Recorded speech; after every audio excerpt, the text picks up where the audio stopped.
What is it you need, my child?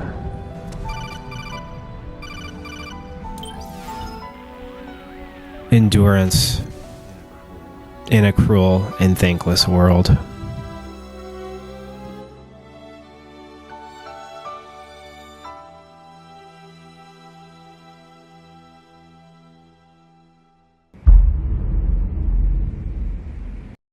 (2008).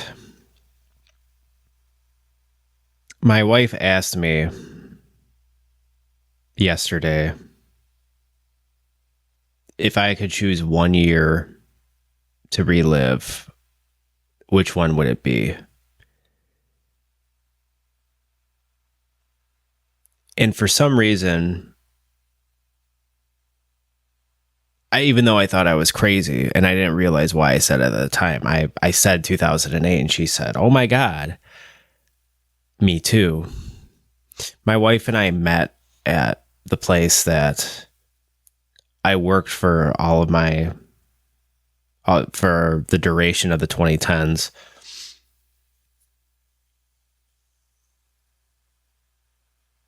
She says she chose 2008 because she just graduated college. She was back at home, had a part-time job, and was just enjoying her privilege and consuming and hanging out with her friends.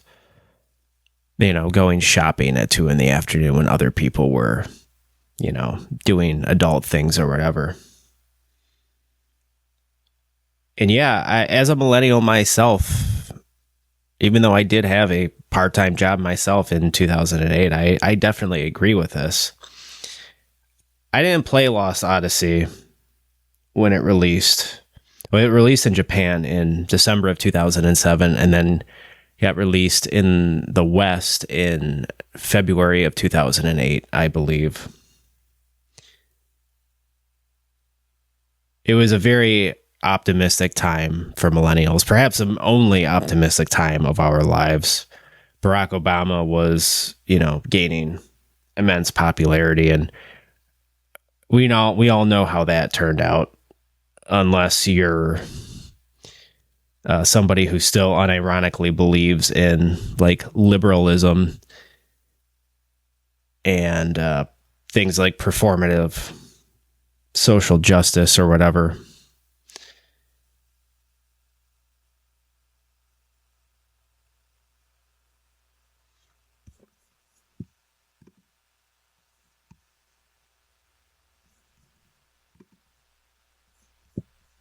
In 2008, 2008 was my first year having my Xbox 360 fully, because I got it at the end of 2007 as a birthday gift from my parents, who probably felt bad for me because I was not having a good time at school. My girlfriend had dumped me over the summer, and then I was using another woman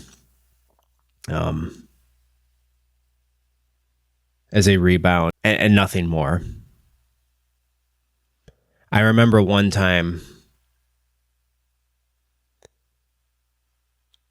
I got drunk. I think I was playing Oblivion or something, and I decided to call her.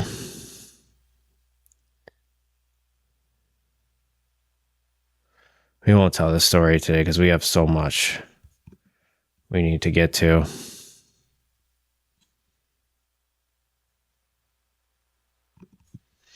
In 2008, I had the Xbox 360, and I was playing all the games that you were supposed to play, you know, the Mass Effects, the BioShocks.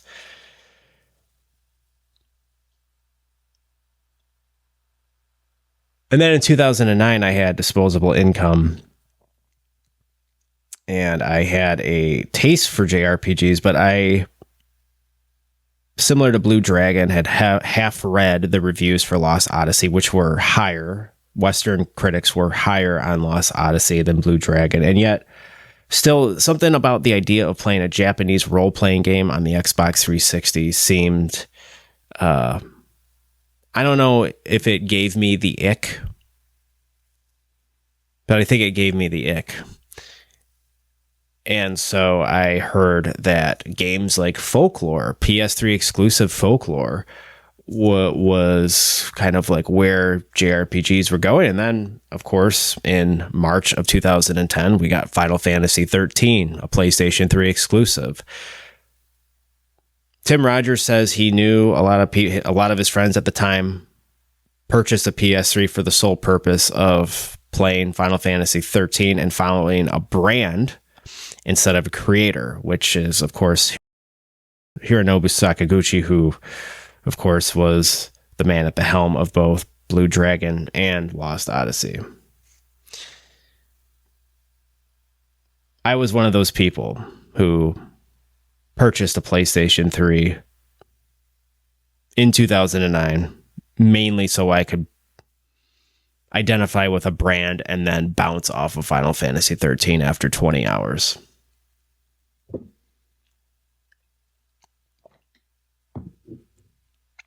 In 2008, I was not a good person.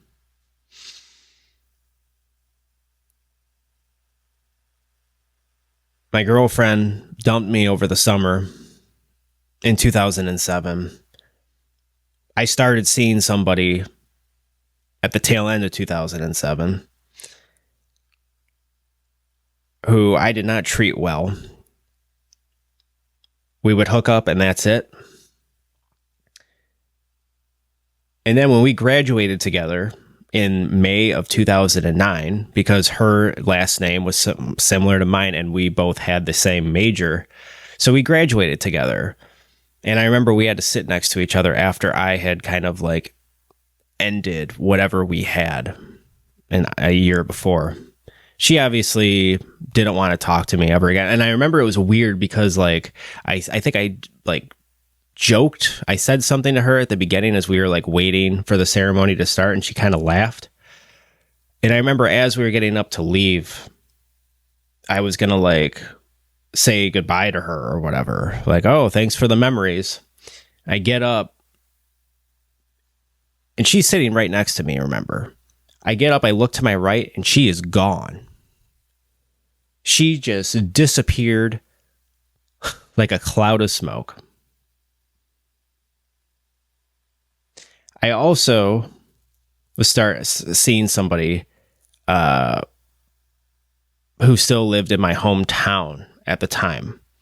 We would talk long distance, and then when I would come home, we would hang out / kind of casually hook up. And I also treated her like garbage, and she made sure to tell me so when I stopped talking to her after a few weeks. We've amended, and this person I am now, we are good friends. She lives in New York now, living a life I guess I wish I kind of had in a sense. Like, I've never been to New York. I've never been a big city type of person, even though like for the first time in my life, I feel comfortable in Detroit. Call it years of racial conditioning from, I guess you could say, my mother, who is the type of person, on the off chance when I was a kid, we would go to Comerica Park and take 8 Mile to get there. At every red light, she would lock the doors and make sure they were locked.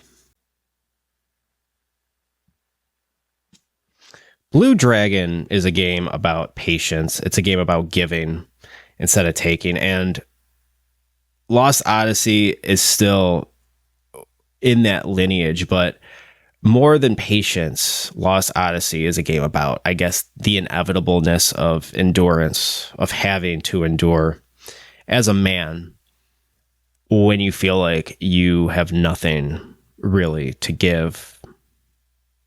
But that's your entire life, so you don't know any other way.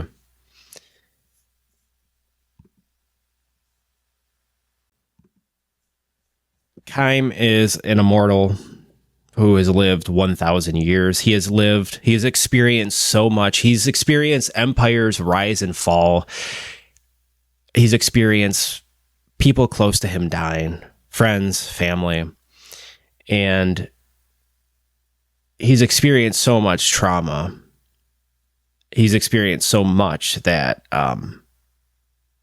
he's forgotten his earliest memories. And of course, you get the people who reviewed this game in 2008 who say, "Oh, look at this, another JRPG that relies on the amnesiac trope who doesn't remember anything."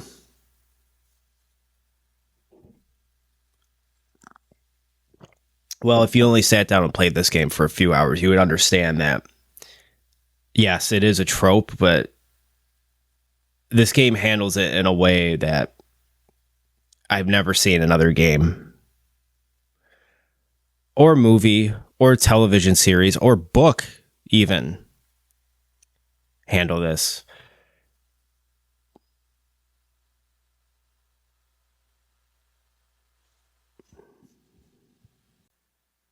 I'm recording this. I got up early today, extra early. It's still dark outside, which feels apt covering this game. There's something very embarrassing that I have to do later today, and I'm not going to say it today because I'm going to leave it for another day if I even do decide. It's something that gives me a tremendous amount of shame.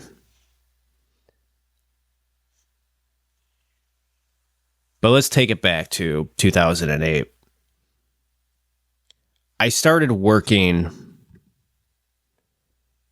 in retail in 2008. I got a part-time job at the end of my junior year of college.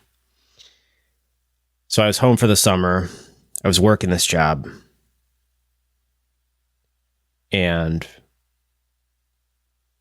I kind of hated it for the first couple of weeks because whenever you have to like acquire a level of competence and you have to experience humiliation, I feel like especially if you're a man, you're going to have to like endure a lot of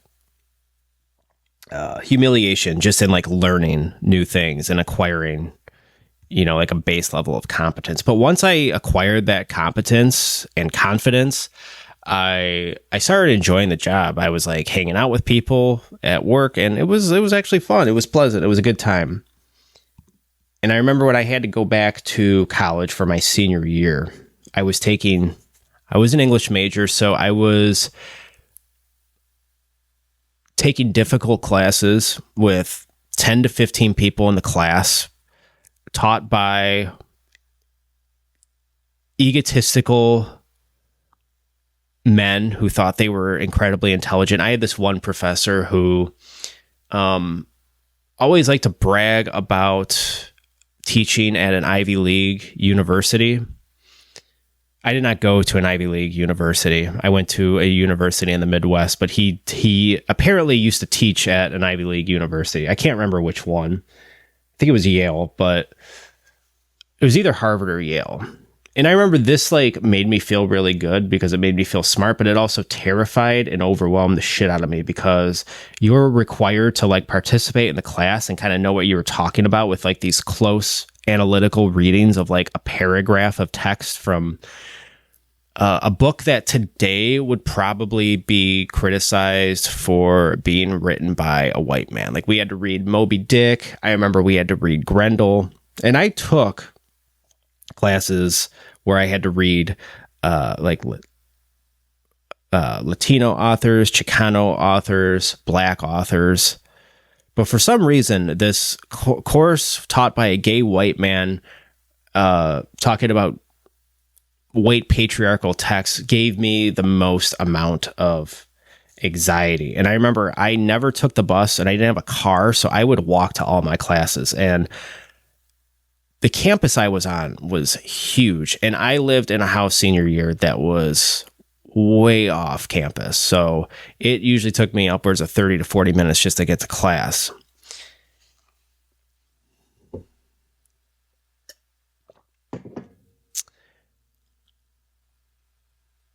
So I remember thinking to myself, I have this memory, and I remember it so vividly. I remember walking down Albert Street, getting to Grand River, and then getting into campus and being terrified because I was afraid of saying something stupid in front of 10 other people. And a gay English professor. And that summer when I worked, my first year working in retail part-time as a cashier, there were these other two black women who I worked with who were older. They were in their 60s. One of them has passed on now. And they were friends with, they were friendly to each other. I think they were friends. I mean, they had probably experienced so much, and I got along with them. I would bag for them when I didn't have anything going on my register, and we would just exchange pleasantries. One of them was more quiet and very pleasant and outgoing. The other one was, there were two rumors about her. I don't know if they were true, but you know how rumors fly, is that she had a drinking problem and that she was in an abusive relationship. And I remember she would take the bus to the store to work. And I think they both did. And to this day, I have never taken the bus to work, or I've never had to do that because I have privilege.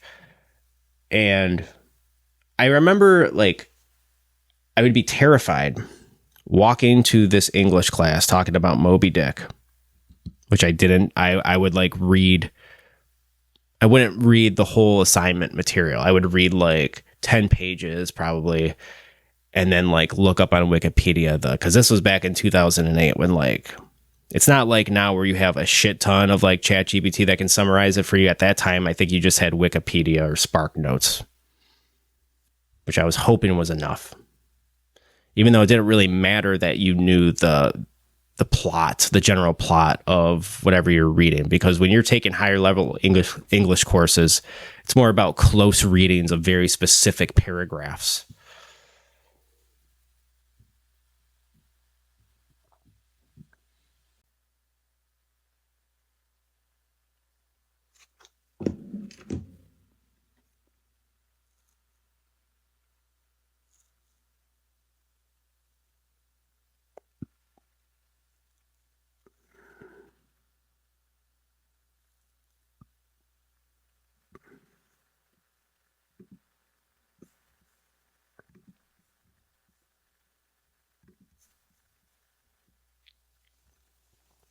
And these women's names, the one who supposedly had a drinking problem and was in an abusive relationship, her name was Deborah, and the sweet and kind lady was Vivian. And I remember specifically thinking about Vivian on my way to that class and being like, man, I this is so silly. I can handle being in an English class with 10 other white people and talking about this shit for an hour each week. Because what they had to endure, and Vivian passed away, you know, I don't even think she had time to enjoy any sense of any sort of retirement. Like, she clocked in at Kroger, worked a shift every day for five days a week, 8 hours a day, repetitiously scanning items, putting in produce codes, bagging because Kroger never had enough help,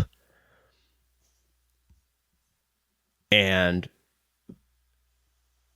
did it with a smile on her face, didn't complain, was pleasant to everyone, coworkers and customers alike. And then she died. And I'm sitting here now feeling bad that I now have to like find a way to earn a consistent income again in 2025. Like I had in 2008, I had the privilege to think about taste. In 2025, I have the privilege and luck to think about taste, to enjoy massively long epics on the Xbox 360 that barely anybody has played and tell you about them. Because I've had the time in my life to scour forums, to watch YouTube videos, to, experience and experiment with these games and play them and get lost in them. Even though we don't really get lost in games anymore, we just kind of like put a waypoint on the map and then just follow it like it's a Call of Duty game.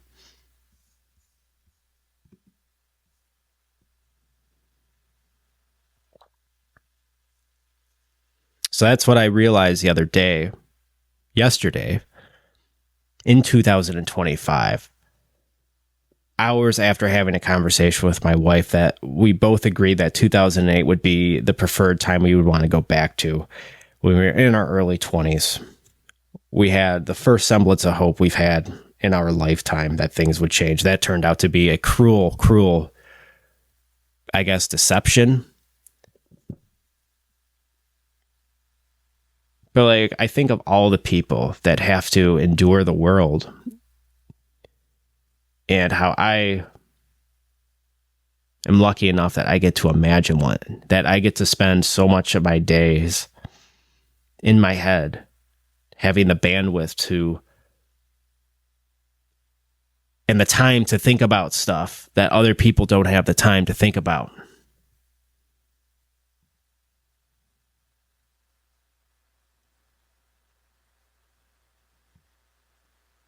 I mean, it wasn't about money or comfort or ease. I mean, that was definitely part of it, but it was like this privilege of possibility.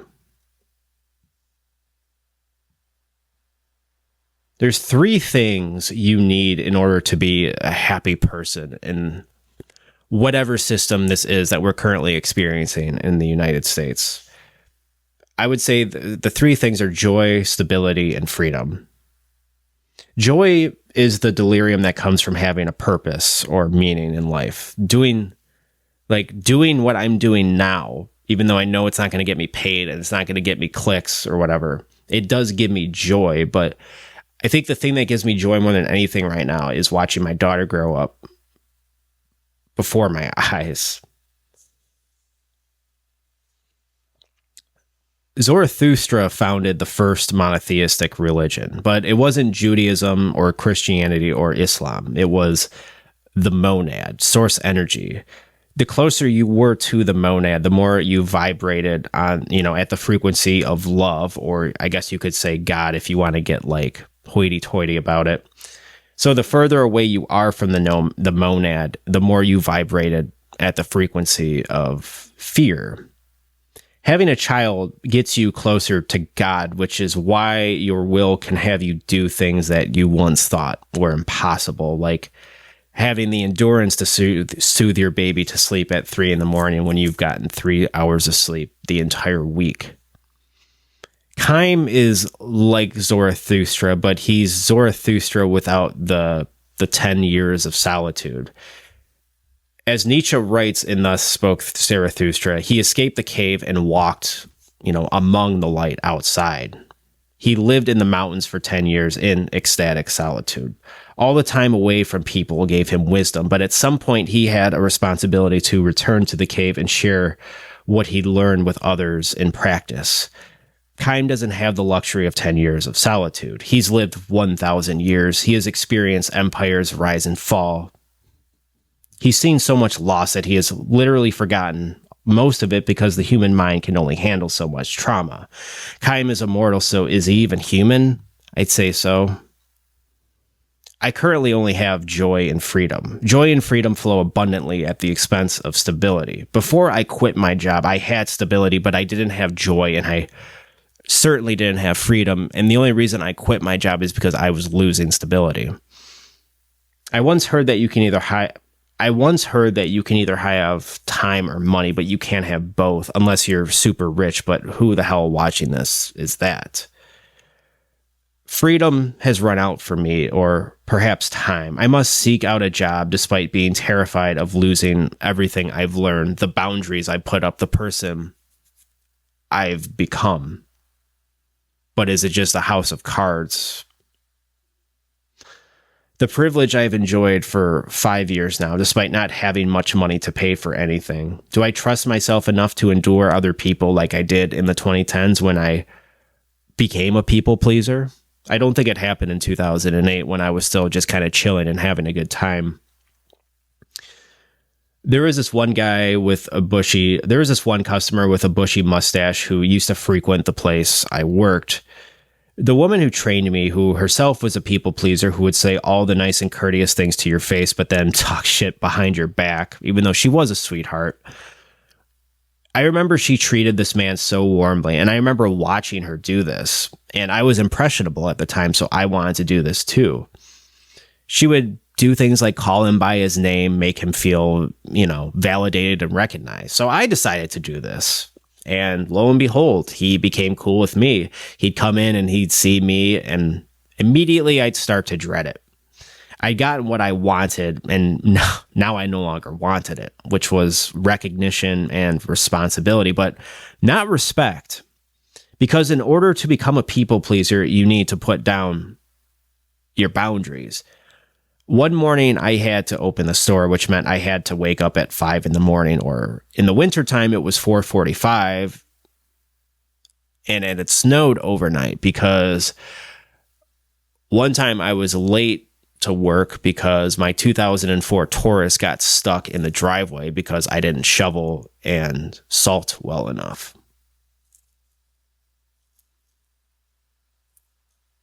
So one time I arrived at the store at 6:04 a.m. I always arrived on time, but I had a ritual. Once I put the car in park on the second level of the parking structure, overlooking the depressing bubble of privilege that was Grosse Pointe Farms, Michigan, I'd whip out a Marlboro Gold and I would suck it down like Coca-Cola.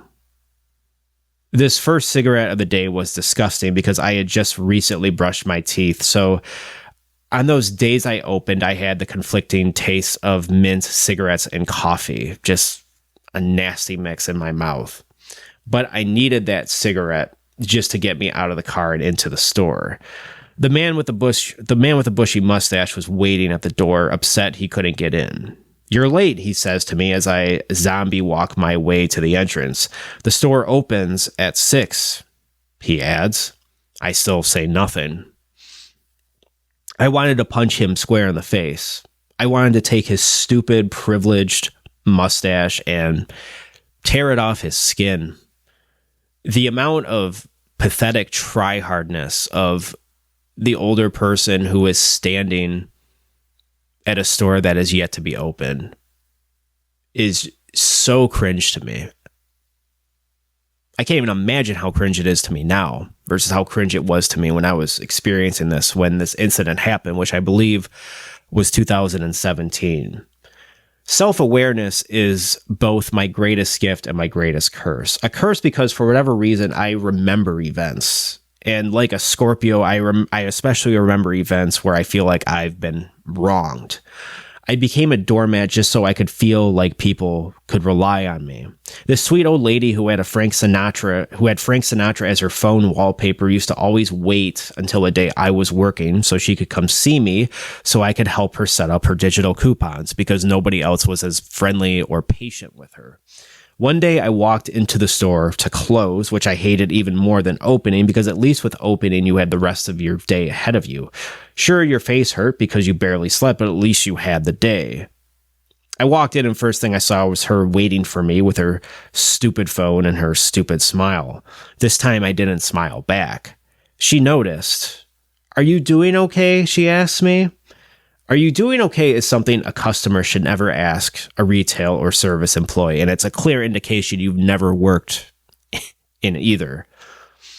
No wonder I so desperately want to be a Zoomer. It isn't because I'm a millennial coping with the inevitability of 40 being around the corner. It's so I can do the Gen Z stare. As much as I like to act like I'm the guy who works for a paycheck and leaves, I wasn't that person in the 2010s.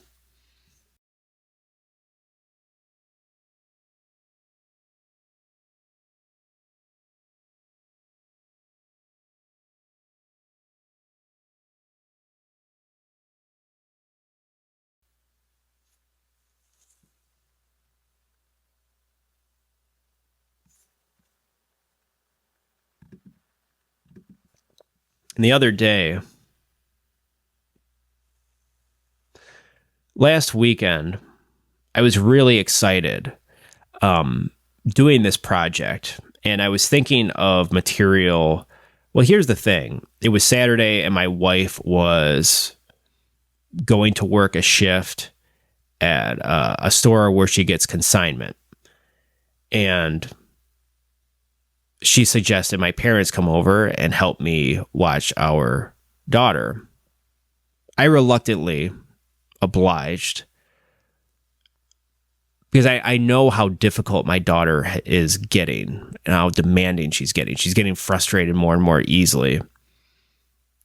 And it would be much easier for me if I could just watch her by myself because I have my own rules, my own habits, whatever. I have my own system. But I thought, oh, well, maybe it'll be okay because there have been times in the past where my parents have come over and watched her and I've been able to get work done, work like this. So I was looking forward to it. I took an edible at 11:30 in the morning. They were coming over at 12. Thought, oh, I can think and I can play Lost Odyssey. I can capture Lost Odyssey. I can have all these grand revelations or whatever. It's going to have a good time. My parents show up at 12. My daughter is inconsolable. Have her with my mom for 5 minutes. She's screaming. I can't leave. I remember I had the laptop. I was in the kitchen with the laptop, which was already stressful enough. I wanted to be in the basement because I'm one of those people that has misphomia, which is like when you hear other sounds, it distracts you, which is like an autistic thing. I wanted full focus and I couldn't get it. I tried so hard to act like this didn't bother me, but my mom is a very sensitive, has the typical boomer mom gene of victim mentality. So I'm aware of this and I act like I'm a person who's healed and overcome and all this shit. So I have to be aware of, okay, not only am I dead tired and I'm not able to do what I want to do, which is to capture Lost Odyssey and write and talk about it. I have to comfort my mom and my daughter. And so I didn't get to play Lost Odyssey. I didn't get to capture Lost Odyssey. I didn't get to think about Lost Odyssey that day. I got to watch my daughter and in the most loving way I could, just reassure my mom that it's not her fault. A 7-month-old is a very challenging thing.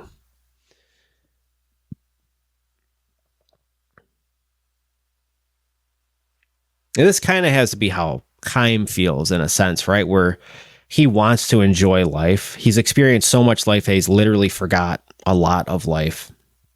And yet all he knows is conflict and endurance.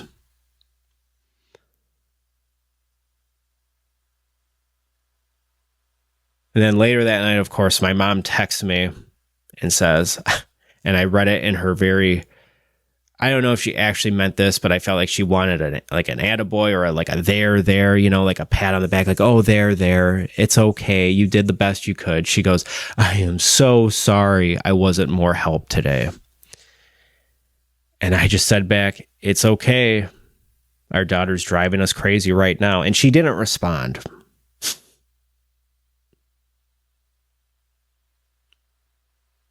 So I'm on a boss fight here. Lost Odyssey and Blue Dragon both start off tremendously difficult. Lost Odyssey is consistently difficult throughout. So let's see here if I can get past this boss fight with this worm that looks very similar to the Sinspawn Gui boss fight in Final Fantasy X, which I will be talking about another day.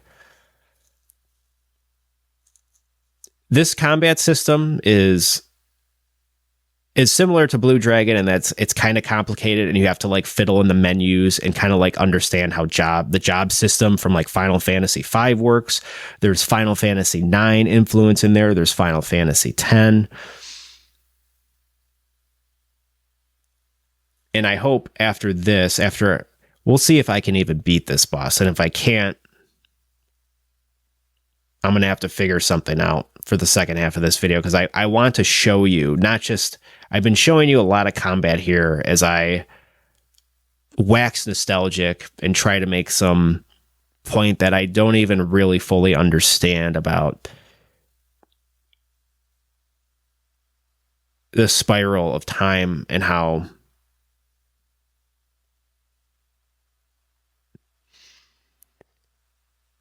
the eternal return is Nietzsche's like most notorious idea, because he barely talked about it, and it's like a challenge. It's a challenge to imagine everything that has ever happened in your life and everything that will happen after you die and before you die will continue to happen again and again and again and again.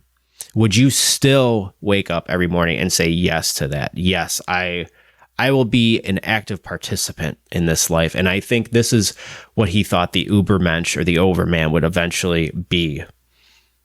Not a Nazi in World War II Germany, a fucking Aryan racist, but a person who is willing to live life so extraordinarily despite the incredibly cruel limitations placed on him every single day.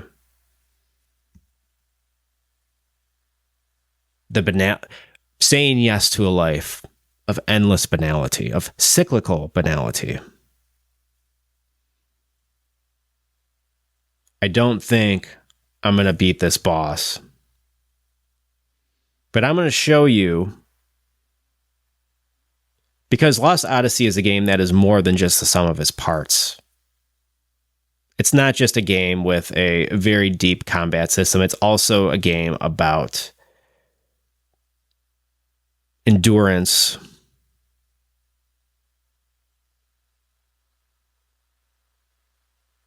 experiencing life as it unfolds around you instead of a fantasy, imagining looking forward to things off in the unseen future in your head.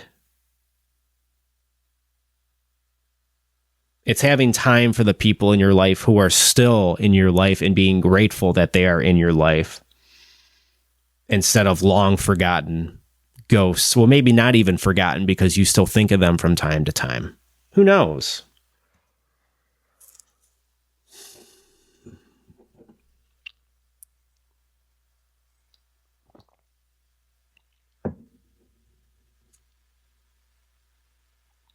Blue Dragon had the dream team of Akira Toriyama, Nobuo Uematsu, who did the music, and Hironobu Sakaguchi. This game has Sakaguchi and Uematsu coming back and returning. But we also get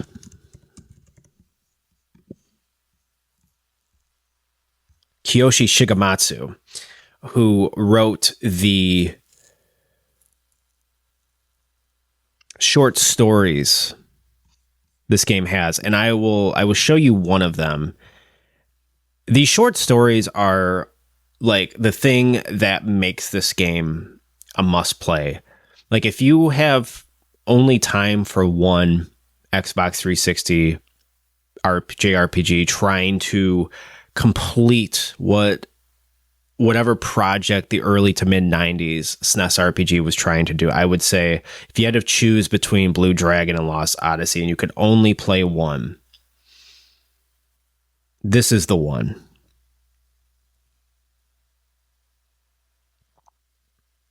As you can see here, my early level, like, Kaim isn't playing quite like an immortal right now. He barely has any skills. Has weak magic. We're relying on this oaf here, Jansen, to carry us through battle. As Kaim and myself don't know how to do the quick time event to attack. This game does, I should say, Clair Obscura takes a lot of inspiration from Lost Odyssey, which is 2025's not just RPG darling, but like most likely the game that will the game that's been most nominated, the most nominated game of all time for the Game Awards is Claire Obscura, which is inspired heavily by Lost Odyssey. I lost to the boss, so let's see if I can beat him, and let's see if we can get some plot and some character development.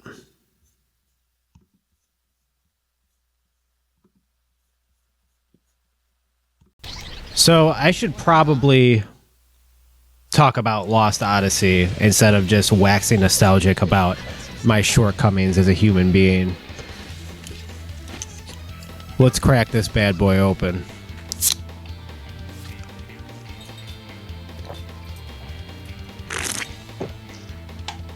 I have a lukewarm sugar-free Red Bull because I got a lot I need to get done. I don't got time for it. I put it in the freezer for 1 minute, and I was like, you know what? I got to go downstairs, and I gotta finish talking about Lost Odyssey. I have to talk about Lost Odyssey.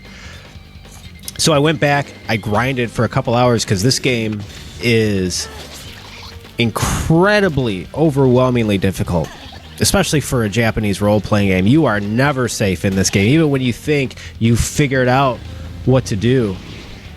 If you're not grinding, if you're not running back, like run around in circles sometimes in like that beachy area before this spot with this double worm boss, guess what? You're cooked. So I grinded a level. I got this band that is supposed to make Jansen invulnerable to getting shocked. And we're going to figure out how to take out this boss, because not only do we have to face this worm here with all of his little common enemy types, we also have to take out another one immediately after with our health at its current state.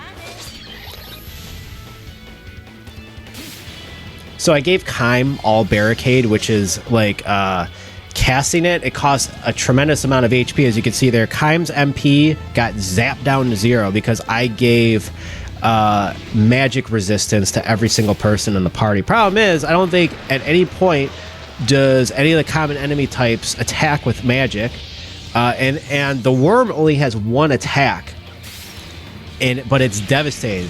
As you can see in the top left of the screen, there is a bar indicating how much drawn MP the worm has been zapping out of his little friends, and when that bar reaches maximum, he unleashes a very devastating attack to all members of the party. And guess what? I also learned correctly how to do the timing on the attacks that Seth and Kime do. The reason I suck so bad at this game for the first 40 minutes of this walkthrough, playthrough, rant, whatever you want to call it, was because I had stepped away from this game for 11 months. I started playing this game in December of 2024 so I could capture footage for a video I've long done and forgotten, well, somewhat forgotten, called The Top 10 JRPGs I Have Never Played. And I put a very cringe thumbnail in there with all the characters and saying how RPGs are going to change the world. JRPGs in particular are going to change the world. I must have been out of my mind keeping that thumbnail. This game that, 15 people, if we're lucky, around the world are going to play this year. One of which is me, and another one is a good friend of mine who lives a city away from me. That's it? That's the only people playing Lost Odyssey? I don't know. It might take... it's probably going to take more people to change the world.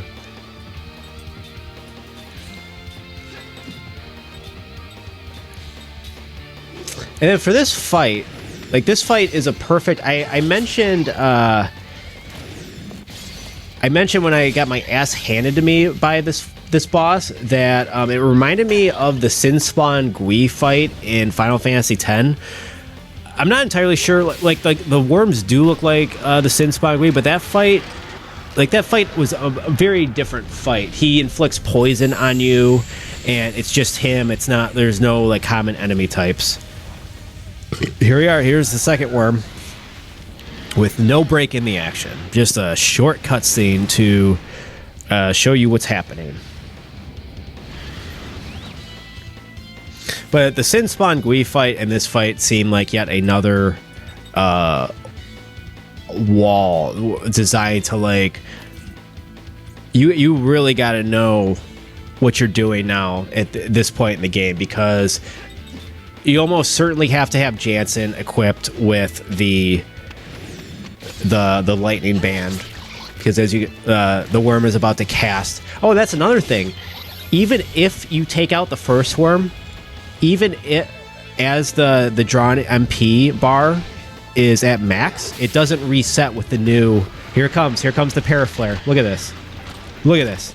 Whoa. Okay, it didn't do too much damage, but it did paralyze Kime and Jansen. I think the all barricade did work. I'm not entirely sure though, because there's no indicator visually or like next to the names of the characters on the bottom right, whether or not my all barricade is in effect, which I am not a fan of. But this game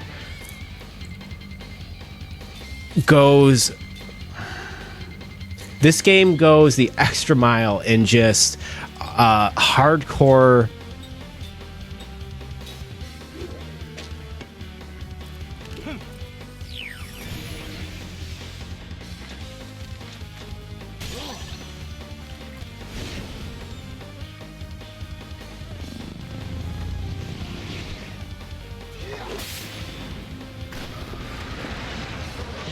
Okay, took a bit of a break. I'm back in with the anti-paralysis herb. So let's hopefully here I can get this anti-paralysis herb cast as Jansen. So Jansen, basically, in order to win this fight, Jansen you have to know too that the worm is kind of vulnerable to the aqua spell, even though the game doesn't make that apparent to you. So Jansen is just like spamming aqua to focus on the worm, and then Kime and Seth are just there to like melee out the common enemies, these magic insects in the front row.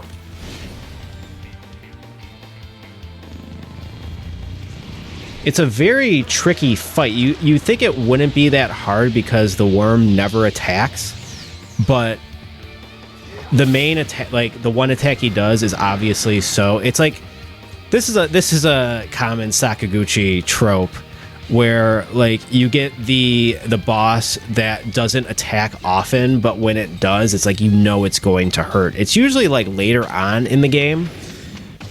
Another Final Fantasy X fight it reminds me of is the Overdrive Sin fight, like late into the game when you're on the airship. It's really epic because you're like fighting in the sky, and you just have like Sin, Overdrive Sin, I think is the technical name of the boss. It doesn't do shit, and it has like a ton of HP. I think it has like 120,000 HP, like in the six figures, and you have to like do all this damage to it, and you have to like maximize, like you have to buff your party and make sure like haste is on and everybody's stronger and everything temporarily. And then I did it. I took him out. That was not easy. And I'll tell you what, I did this fight the Wednesday before Thanksgiving. I was running on 3.5 hours of sleep because of my 7-month-old. I am constantly getting into arguments right now. I shouldn't make this too personal, but there are spats happening in the house right now. We hosted Thanksgiving. I am exhausted from that, preparing for that all week. And I was like, okay, my leisure time for this week, whatever time I have to myself, is going to be spent playing a couple hours of Lost Odyssey, trying to get through this boss fight so I can show you one of the amazing short stories that this game has to offer.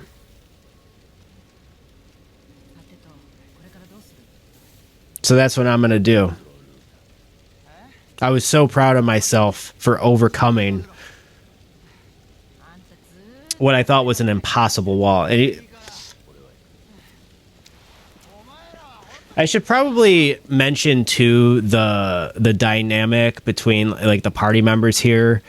So Kaim is like very stoic, of course, because he's had to endure 1,000 years of life, yada yada yada. Like he's very stoic. Seth, I don't know a lot about Seth right now, but apparently she's also immortal, I think. But Jansen is human. He's just like a normal human, but he's like the oaf of the group.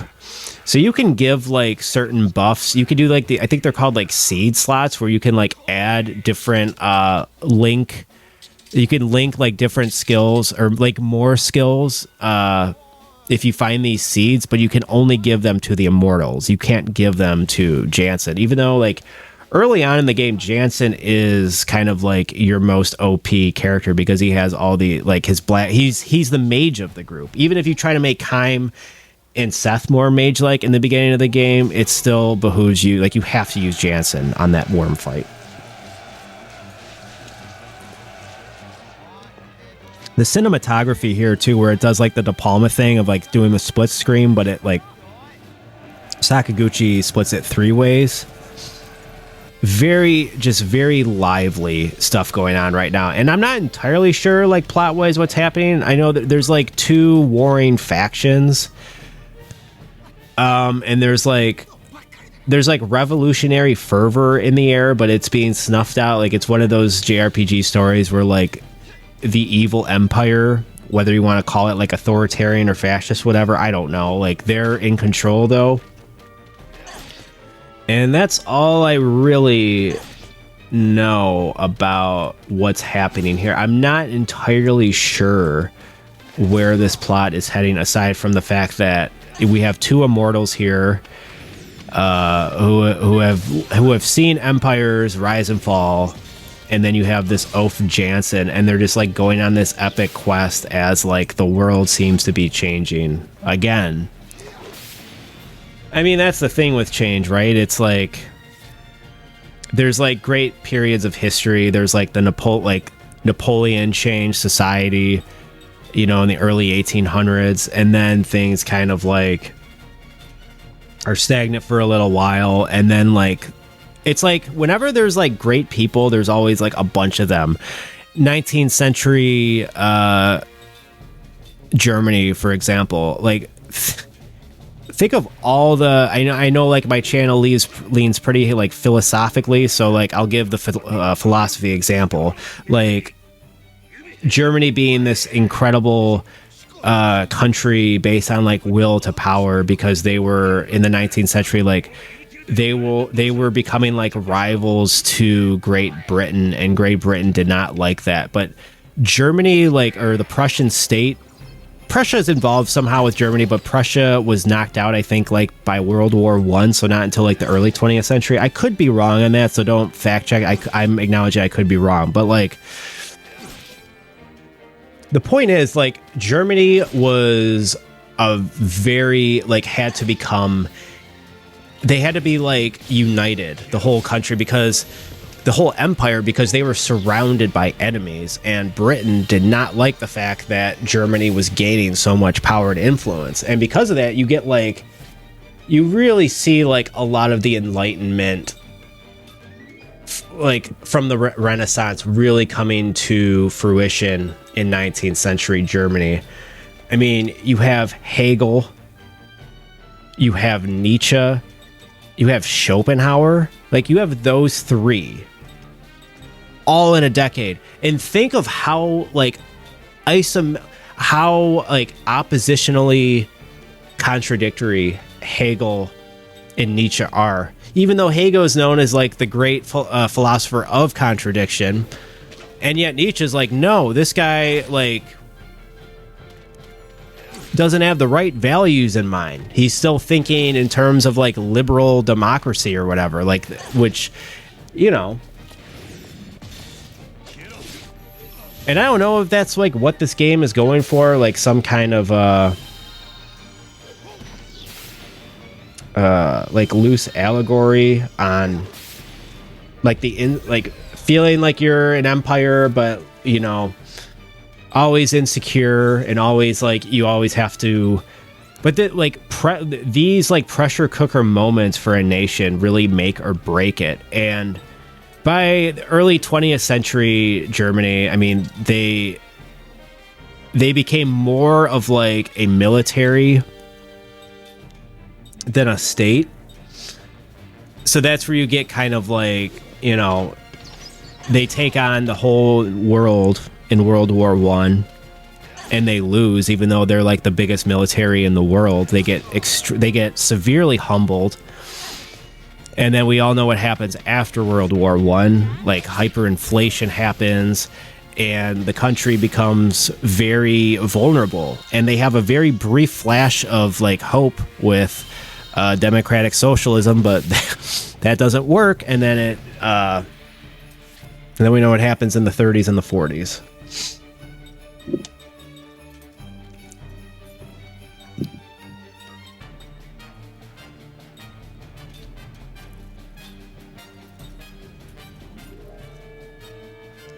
Like, I don't know, man. I don't know.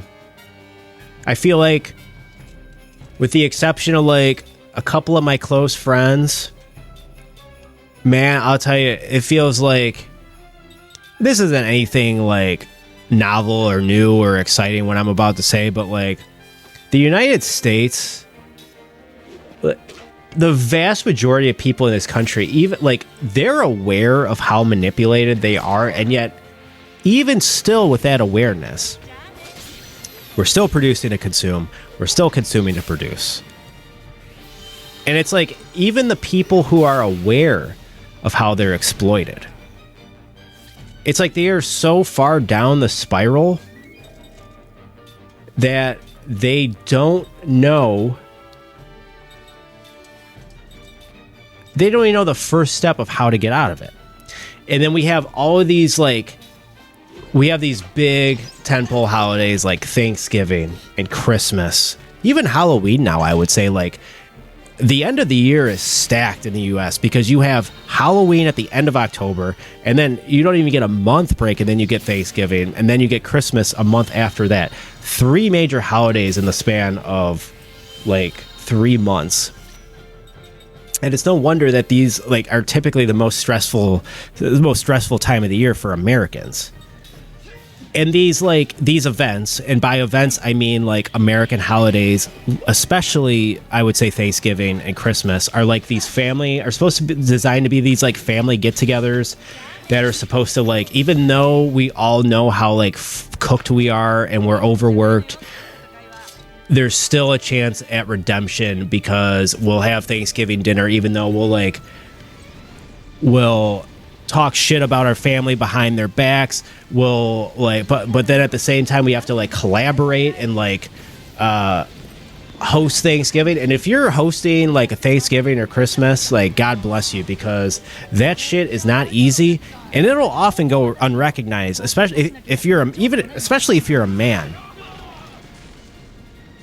Like, I had multiple people yesterday say it was me and my wife together in the living room. People were leaving multiple times. People thanked my wife, but not me for hosting. As I'm standing there, and I like, the whole point of this video is, oh, like, attaboys, you don't need an attaboy. And I don't need an attaboy anymore. I have never thought more clearly or coherently in my life. It's like having a daughter. I said this in the Blue Dragon episode, if you've been following the thread. I have never felt more focused or zeroed in my life.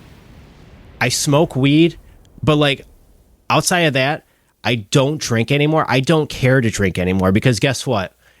As Nietzsche says, and this is to me such a funny insult, and I wish more people would say this. He said people who drink alcohol, which was a huge problem in Germany in the 19th century, by the way, were blockheads. Like, to me, that is like, yeah. And I used to drink all the time. I used to have to drink, like, I used to have to drink to like get through family get-togethers, and especially if I had to host. I don't have to do that anymore, because My daughter gives me enough of a purpose and a focus and an edge to be like, as long as I remember she is the most important thing in the world to me, and all I need to be focusing on right now is like her safety and her improvement, and she's like on schedule with everything and developing just normally, like, I'm gonna be fine. I could lose all my friends, I could lose all my family, but I will still know if I am taking care of my daughter, which I am doing right now. This is so, like, I don't praise myself enough, but like one thing that did happen yesterday, one thing that did happen at Thanksgiving, my aunt, who, sweet old lady, she's in her 80s now, she still hosts Christmas by herself every year, and she will do everything. She cooks, she gets everything set up, she serves us. We don't have to do a goddamn thing, and my family will like talk shit. There's this ritual where like we're all waiting for stuff to be, we're waiting for her in the kitchen, and we're all just like whispering amongst ourselves, like talking shit about how like, oh, it's assigned seating or whatever, because she was a fourth grade teacher, elementary school teacher. So she's got a little bit of like an authoritarian problem where she's like she has to have control, especially if it's her house. But it's like I've been at the point now for the last couple of years where I'm kind of over that. But she said she was proud of me because she saw how great I was with my daughter. So we finally got it. We finally got.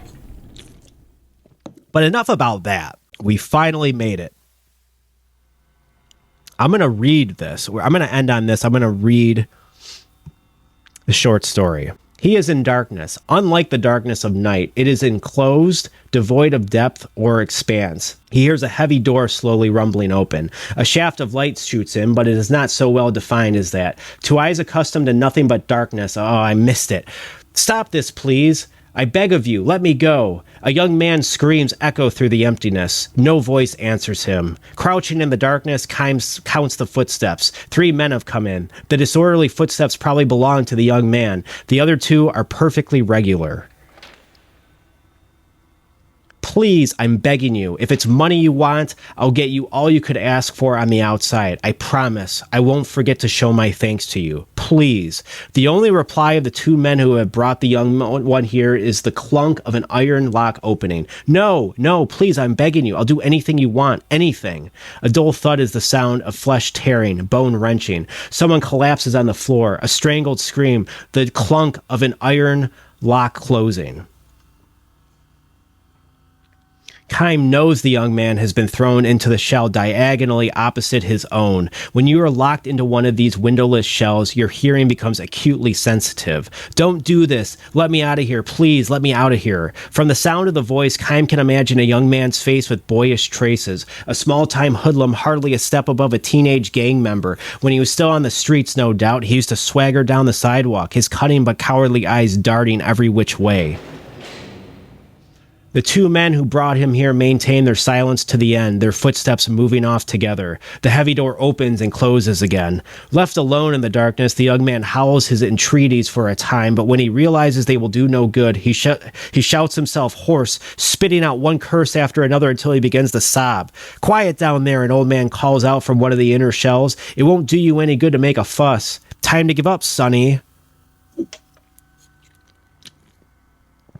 This is the voice of the oldest man living in the dozen or so shells lined up in the darkness. He was already here when Kime was sent to this place. It is always his role to quiet and comfort. If you've got time to bawl like that, keep your eyes closed. Huh? Just make sure you keep sucking on your memories of the outside like a piece of candy. Sounds of suppressed laughter come from the surrounding shells. Kime joins in with a smile and a sigh. All the shells in the dark are supposedly full, but few of their inhabitants are laughing. Most of them have lost the strength to laugh. Hey, Sonny, the old man continues in his role as advisor to the newcomer. No point making a fuss. Just calm down and accept your fate. Otherwise, and here a note of intensity enters the old man's voice, they'll just drag you out of here feet first. This is exactly what happened yesterday to the former inhabitant of the young man's shell. He had been screaming on and off for a day. Then came a day of banging his head against the shell wall. Then nothing, until he was dragged out in silence. So get a hold of yourself, Sonny. Don't let the darkness swallow you up. Close your eyes and imagine nice scenery from the outside. The bigger the better. The ocean or the sky or some huge field of grass. Remember, imagine. That's the only way to survive this place. This was the advice he always gave to newcomers, but the young man screamed tearfully. Who the hell do you think you're kidding? Survive this place? And then what? I know what this place is. No exit prison. They throw the lifers in here, just give them enough food to keep them alive, and in the end they kick the bucket anyway. Am I right? There's nothing left to hope for.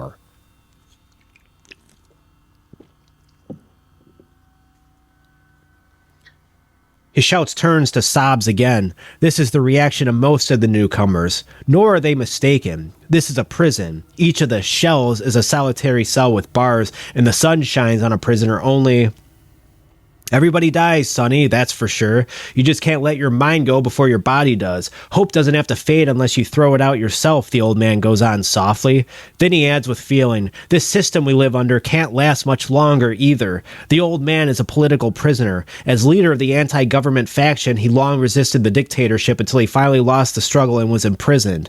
The young man has no ears for the old man's words, however. He continues thrashing on the floor and crying. This fellow won't be in his shell much longer than his predecessor. In a few days, or in less than a month at best, he will go to pieces. The darkness is that powerful. Depriving a prisoner of light is far crueler than taking his life in an instant. My, the old man reflects. This fellow's not going to do us much good in a prison break. The old revolutionary laughs. It might be a genuine laugh or a bold front, but in any case, almost no one laughs in response. Tomorrow morning, or rather, since there is no clear-cut morning in the darkness, after they go to sleep, wake up, and have their next meal, another cold corpse will be dragged out wordlessly from another shell.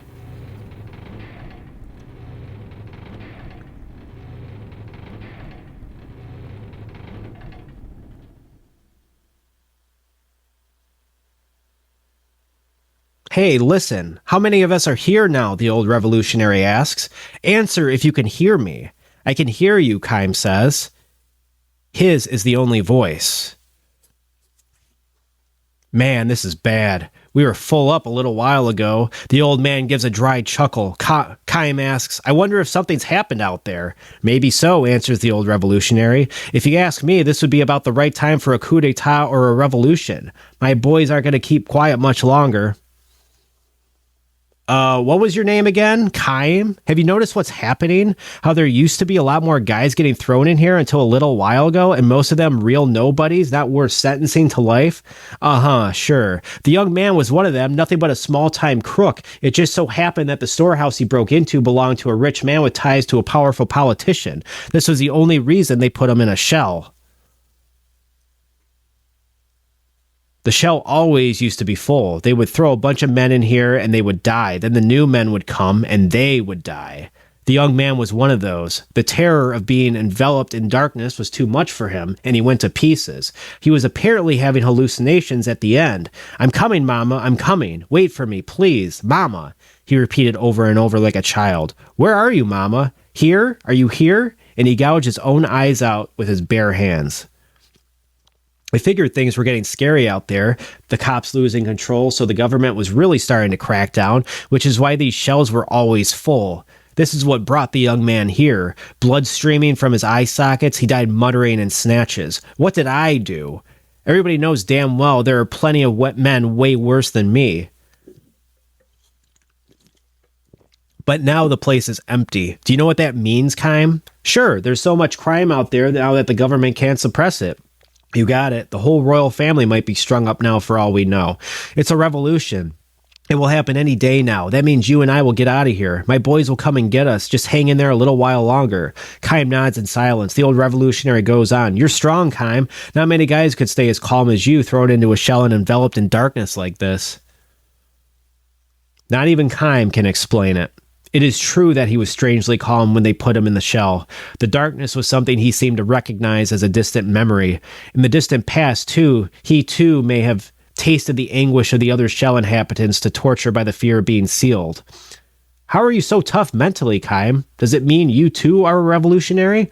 No, not me. His crime is hardly worth talking about. He resisted someone under questioning when they brought him in as a suspect, and for that he was branded a rebel and thrown into a shell. The old man is probably right, though. The country's dictatorship is almost certainly in its last days. It won't be long now. We'll be back in the real world before we know it. I have hope right in here, and it'll stay here until I abandon it myself, the old revolutionary mutters, as if he is trying to convince himself. I really regret reading this whole thing. The prison falls soon after. Armed young men come charging in the darkness and open the shell's barred doors. Embraced by his boys, the old revolutionary goes out. Wait, Kaim cries, trying to hold him back, but he is too late.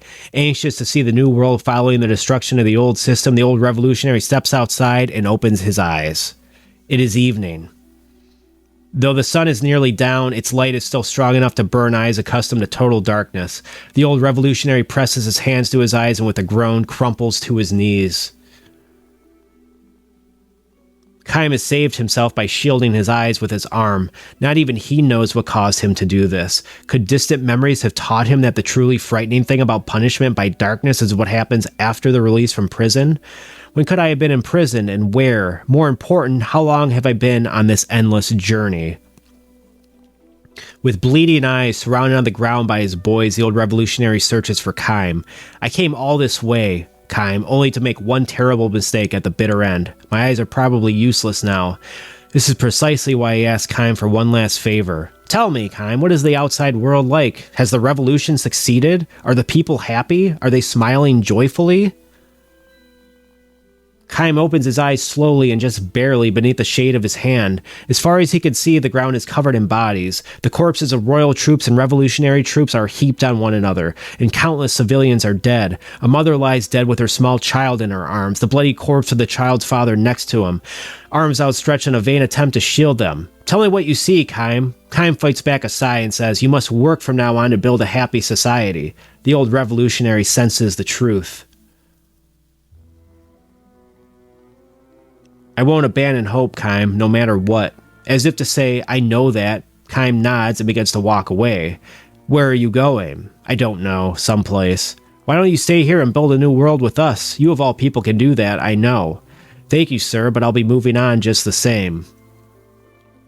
The old revolutionary does not try anymore to hold Kaim back. Instead, as a parting gift, he repeats for Kaim the words he spoke so often in his shell.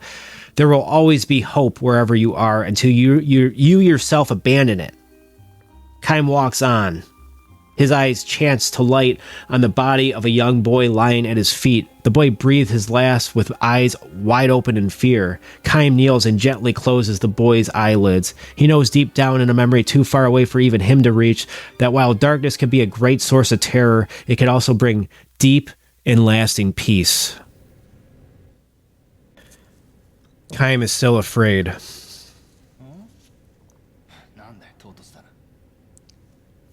When Zarathustra... So what happened to Zarathustra after he returned down from the mountains after 10 years of solitude and reflection? He returned to the cave to tell people what he learned. He tried to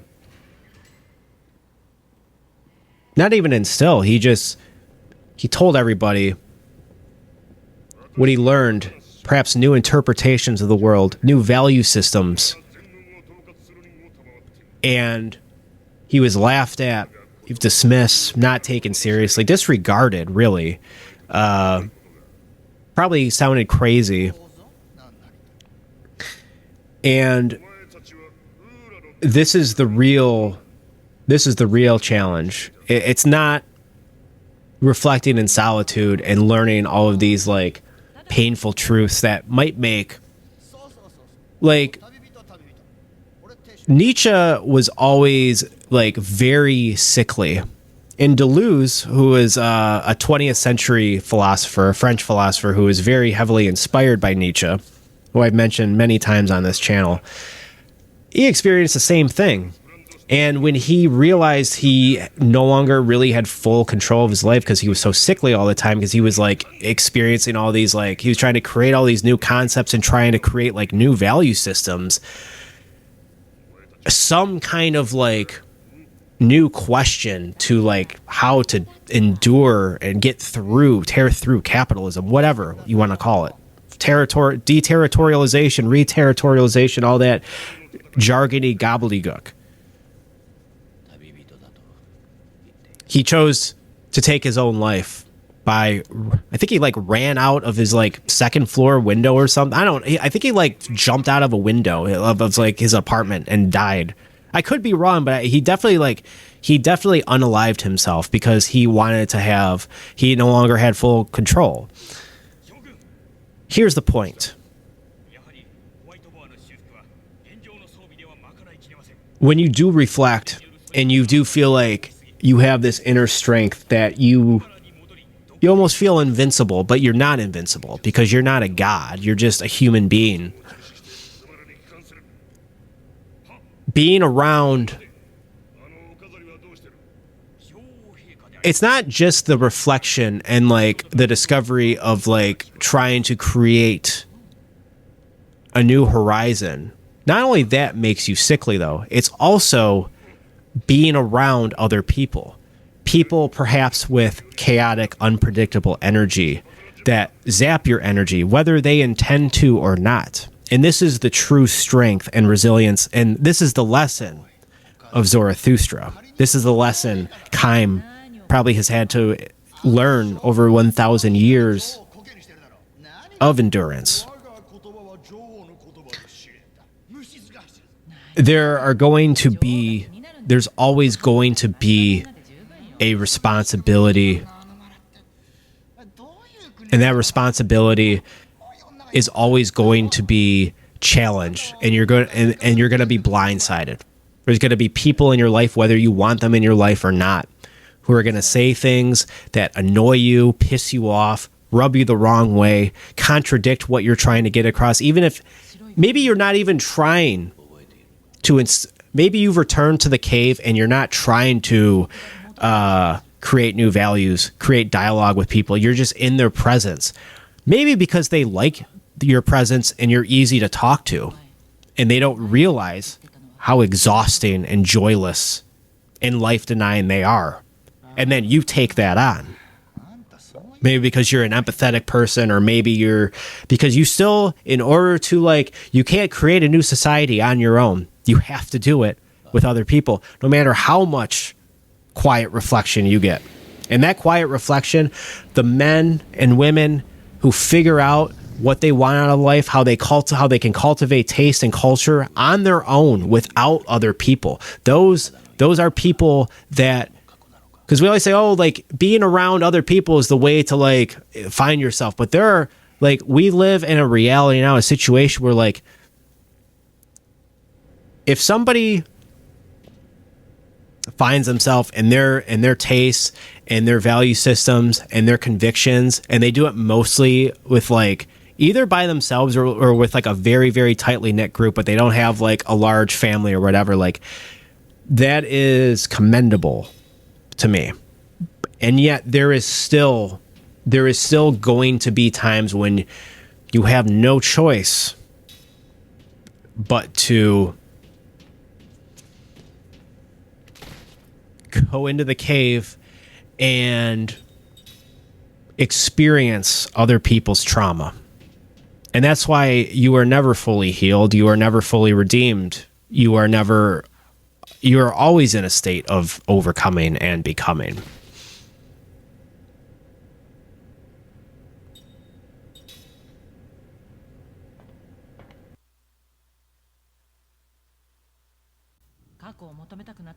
So we're discovering here that Jansen is kind of up to no good. He is a sleeper agent for the Empire.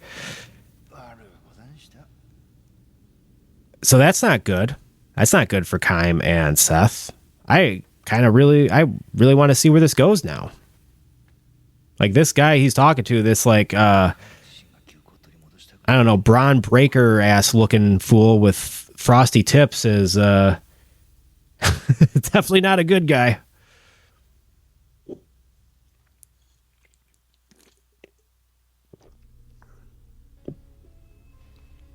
いいか、皆無とせず、もしどちらか一方だけでも記憶を取り戻すようなことがあれば、これを使う。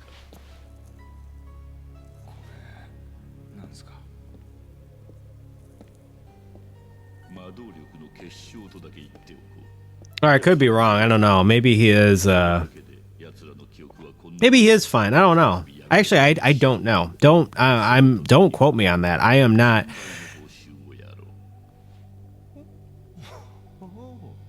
I am not always right.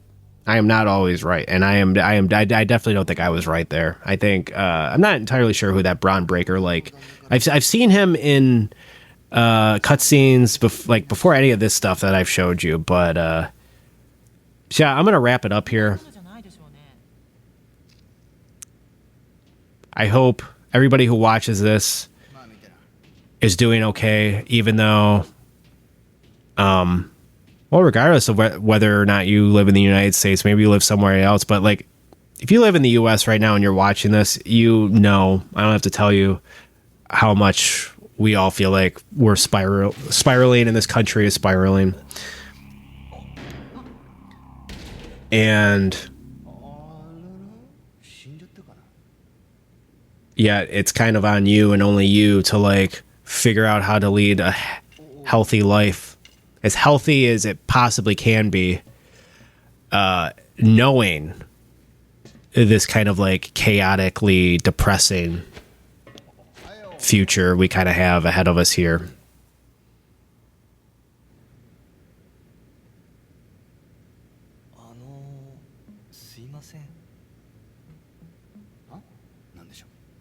I want to play more of this game. My goal is to have this Blue Dragon and another game that, spoilers, I will be talking about hopefully next week. I'm trying to get 3 of these out. Then who knows, you might not hear from me for a while. Maybe you will. I don't know.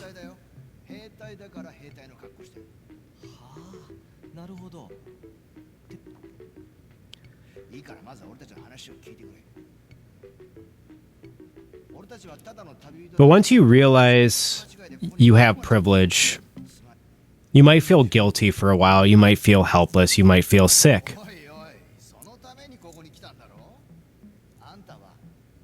So once you realize you have the privilege, it's like, what do you do with the time remaining in your life? What can you do about it? Because like the women, the black cashiers I mentioned earlier that I worked with, they couldn't leave. They couldn't reinvent themselves. They couldn't go back to school. They definitely couldn't think about taste or nostalgia or the future.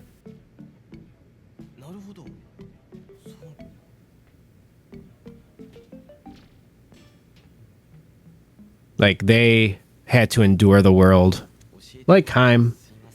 And I get to imagine one. That's privilege. That's luck.